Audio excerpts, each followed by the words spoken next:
Баршаңызға сәлем достар. Менің каналыма қош келдіңіздер. Бүгінгі видеода құрама есептер тақырыбын жалғастырамыз. Бүгін Алматыға саяхаттайтын боламыз. Бұл бізде 117-ші сабақ, математика пәні 2-ші сынып. Қане менімен бірге видеоны соңына дейін тамашалаңдар. Бұл сабақта сен екі амалдан тұратын есептерге талдау жасап, оларды шығаруды үйренесің. Балалар, маған көбісі комментарийде жазады, дайын нәрсені көшіріп ала салған жақсы екен ғой деп. Балалар, менің видеоларым сендерге дайын дүниені көшіре салуға арналмаған. Бұл тек қана сендерге қалай шығарылуы керек үлгі ретінде. Бірінші, сендер міндетті түрде өздерің шығарып көрулерің керек есепті. Ол жерден түсінбесеңдер ғана барып, менің видеомнан барып қарап, өздеріңді тексерулеріңе болады. Жақсы, енді бұл түсінікті деп ойлаймын. Ары қарай кеттік. Бүгін бізде бірінші тапсырма, яғни бағана мен сендерге айтып кеттім, Алматы қаласына саяхат дедім. Біз өткенде Нұр-Сұлтан қаласына, яғни қазіргі Нұр-Сұлтан қаласы, бұрынғы Астана қаласына саяхаттаған болатынбыз. Оның әсем жерлерін көрдік. Енді бүгін Алматы қаласының әсем жерлерін көреміз. Соңғы сабақта, соңғы видеода біз Алматыдағы Шымбұлақты туралы әңгімелегенбіз. Енді бүгін Алматы қаласындағы хайуанаттар бағы туралы айтатын боламыз. Бұл Қазақстандағы алғашқы зообақтардың бірі. Оның құрылғанына 80 жыл болды. Алғашқы және жалғыз, бұл Қазақстанда басқа зообақ жоқ екен, Алматыдан басқа. Яғни бұл Алматыдағы біздің Қазақстан бойынша жалғыз әрі бір алғашқы зообақ екен. Бұл жерде әртүрлі жануарлар бар екен. Зообақтың не екенін өздерің білесіңдер. Бұл жерде бізде мысал үшін біздің Қазақстанда кездеспейтін жануарларды көруге мүмкіншілік бар. Осы зообақта ондай жануарлар өсіріледі екен. Жақсы, ары қарай тапсырмасы. Бірінші тапсырма: есептеп хайуанаттар бағында жануарлардың әр түрінен нешеуі барын анықта. Қараңдар, мына жерде балықтар, құстар, жануарлар деп тұр. Енді осы зообақта қанша түрлі балық бар, қанша түрлі құс бар, қанша түрлі жануарлар бар екен білу үшін, мына балықтардың астында тұрған өрнекті мәнін есептейміз, құстардың астында тұрған өрнекті мәнін есептейміз, және жануарлардың астында тұрған өрнектің мәнін есептейміз. Сол кезде осы жануарлардың саны шығады екен. Мысалы, 100-ден азайтамыз, 3 пен 5-тің көбейтіндісін, одан азайтамыз 2-ні. 83, яғни көрінермен балалар, балықтың өзінің 83 түрі бар екен. Өздерің ойлап қараңдар, қанша түрлі балық бар екен. Ал енді құстардың қанша түрі бар екен? 55-ке қосамыз 27 мен 3-тің бөліндісін, оған қосамыз 9 мен 4-тің көбейтіндісін. Құстардың 100 түрі бар екен, балалар. Біздің Алматыдағы зообақта құстардың 100 түрі бар екен. Жануарлар: 20-ны 5-ке бөлеміз, 19-ға көбейтеміз де шыққан санды 38-ге қосамыз. Жануарлардың өзінің 74 түрі бар екен. Көрдіңдер ме? Мүмкін сендердің көбісін уже барып көрген шығарсыңдар, Алматыдағы зообаққа барып көрген шығарсыңдар. Өз пікірлеріңмен бөлісе отырыңдар комментарийға. Қандай жануарлар сендерге ұнады, қай жануарлар сендерге ерекше әсер қалдырды, соны өздерің комментарийға бөлісе отырыңдар бізбен. Жақсы, кеттік. Келесі екінші тапсырма екен. Енді қараңдар, бұл жерде есеп берілген. Аналық керіктің массасы 6 центнер, аталық керіктің массасы аналығына қарағанда 2 есе ауыр. Ал төлінің массасы аталығынан 6 есе жеңіл. Керік төлінің массасы неше центнер? Енді қараңдар, бұл өте қызық есеп, құрама есеп. Бұл жай ғана оңай есеп емес, бір амалмен шығатын құрама есеп. Сондықтан шартын дұрыс құруымыз керек. Бізге шартын құру үшін мұнда сұлба берілген екен. Осы сұлбаға қарап қазір шартын құрамыз. Міне қараңдар, ана керік 6 центнер. Аналық керік, ата керік белгісіз, бірақ 2 есе ауыр ана керікке қарағанда. Көрдіңдер ме? Бағыттаушты. Ал төлі де белгісіз салмағы, бірақ 6 есе жеңіл ата керікке қарағанда. Енді шешуі, мен осы жолы сендерге балалар шешуін былай көрсетіп қойдым. Бірінші амал, екінші амал және өрнегін жазып көрсеттім. Осылай да жазуға болады. Балалар, қараңдар, бірінші амал, бұл бұрынғы есептерде мен шығарғаннан қарағанда әлде қайда түсініктірек. Себебі кейбір балалар есептің шешуін түсінбей жатады, қалай шықты, мынау не болып кетті деп. Ал мына жерде барлығы түсінікті болады. Қараңдар, біз бірінші 6 центнерға 2-ні көбейтеміз. Міне ата керіктің салмағын шығару үшін 6-ны 2-ге көбейтеміз, 12 шығады, иә? 6-дан 2 есе ауыр деген. Енді біз аталық керіктің массасын біліп алдық, ол 12 центнер екен. Ары қарай енді төлдің массасын білу үшін 12-ні 6-ға бөлеміз, өйткені ол төлі 6 есе жеңіл болып тұр ғой. 6-ға бөлеміз, төлі 2 центнер екен. Енді оны өрнекпен жазғанда қалай істейміз? 6 мен 2-ні көбейтеміз да, оны 6-ға бөлеміз, тең болады 2-ге. Жауабы керік төлінің массасы 2 центнер. Көрінер ме? Осылай жазған балалар ыңғайлы әрі түсініктірек болады. Көбінесе уақытты үнемдеу үшін сабақта, мектепте барынша көбірек есеп шығару үшін, уақытты үнемдеу үшін тек бір өрнекпен жаза саламыз, немесе осы екеуінің бір түрін ғана жаза саламыз есептеулердің. Ал жалпы осылай толығымен ашып шығарған әрине түсініктірек. Жақсы, ары қарай келесі 3-ші тапсырма. Енді есептерге сәйкес сұлба таңда. Бұл жерде А есебі берілген, екі есепке екі түрлі сұлба берілген. Сол сұлбаға несін қойып, жаңағы шартын қойып, есепті шығаруымыз керек. Қане, бірінші торда 14 түлкі бар, ал бұл екіншісіне қарағанда 2 есе артық. Екі торда барлығы неше түлкі бар? Енді қараймыз, бірінші торда 14, бұл 2 есе артық, екінші тордағысына қарағанда, екінші торда белгісіз. Барлығы қанша? Міне шешуі бағанағындай жасадым.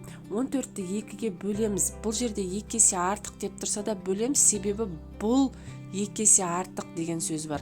Яғни бұл екінші тордаға қарағанда деп тұр. Көріндер ме? Яғни мына екінші тордағы түлкінің санынан артық деп тұр мына біріншісі. Яғни біз екінші тордағын табу үшін оны бөлуіміз керек 2-ге.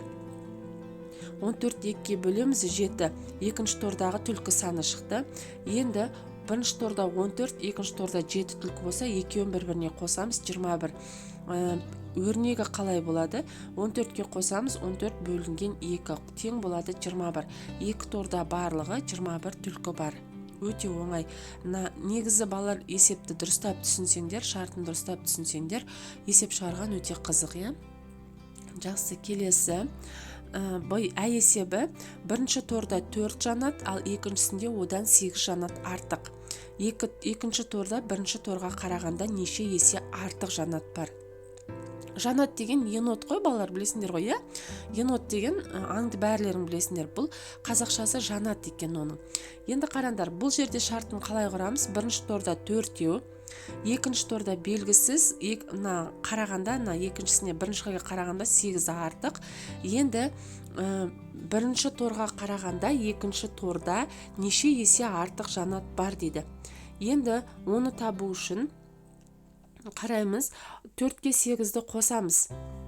Жай ғана артық себебі. 4-ке 8-ді қосамыз, 12 бұл екінші тордағы жанат саны. Яғни бірінші торда 4-еу, екінші торда 12.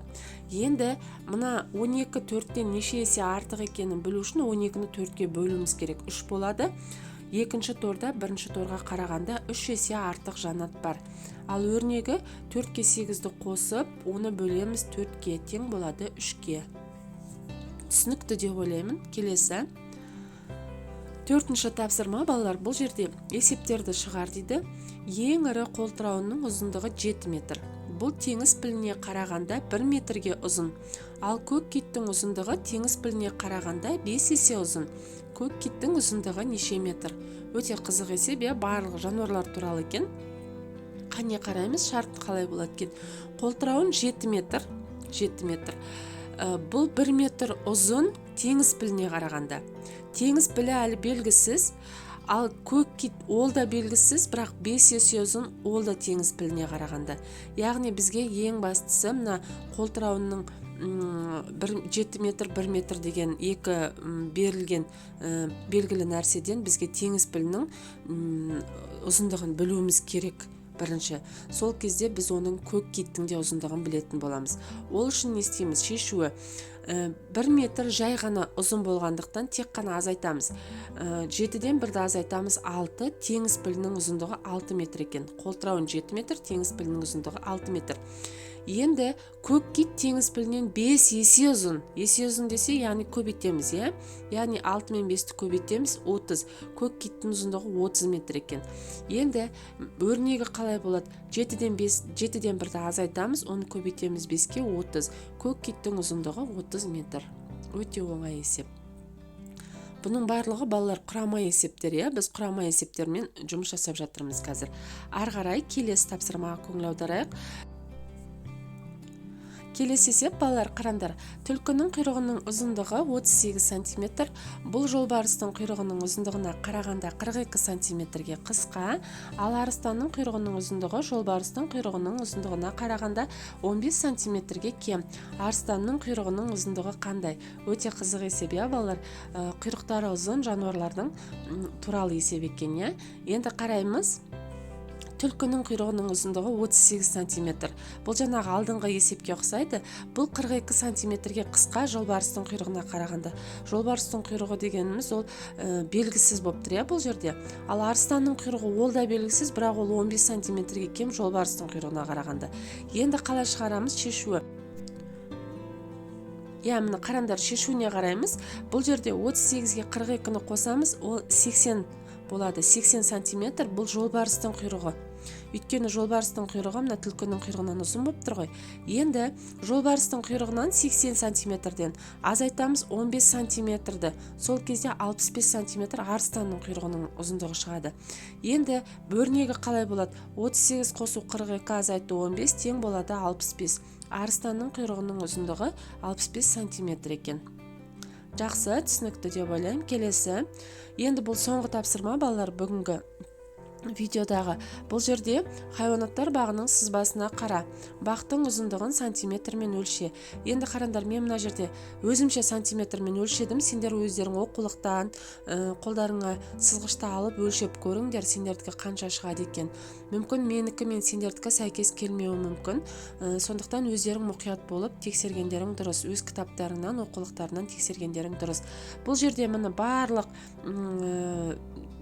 хайуанаттар бағының бүткіл аумағын өлшеп алдым мен, сосын оның барлығын бір-біріне қостым. Сол кезде 37 сантиметр шықты.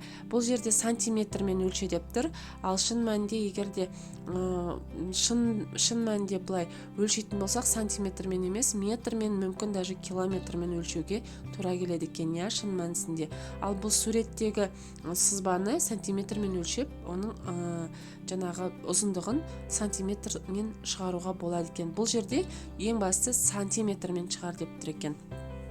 Жақсы балалар, бүгінгі видео осымен аяқталды. Сендерге видео ұнады деп ойлаймын. Біз құрама есептер туралы өте көп видео түсірдік, өте көп есептер шығардық. Мен сендерге құрама есептер түсінікті деп ойлаймын. Тек бір амалмен ғана шығатын есептер ол жай есептер, екі немесе одан да көп амалмен шығатын есептер құрама есептер деп аталады екен. Менің видеом сендерге ұнады деген ойдамын, барлығы сендерге түсінікті болды деген ойдамын. Менің каналыма тіркеліп, лайк басып, комментарийға өздеріңнің пікірлеріңді қалдыра отыруларыңды сұраймын. Келесі видеоларда кездескенше сау болыңдар балапандар.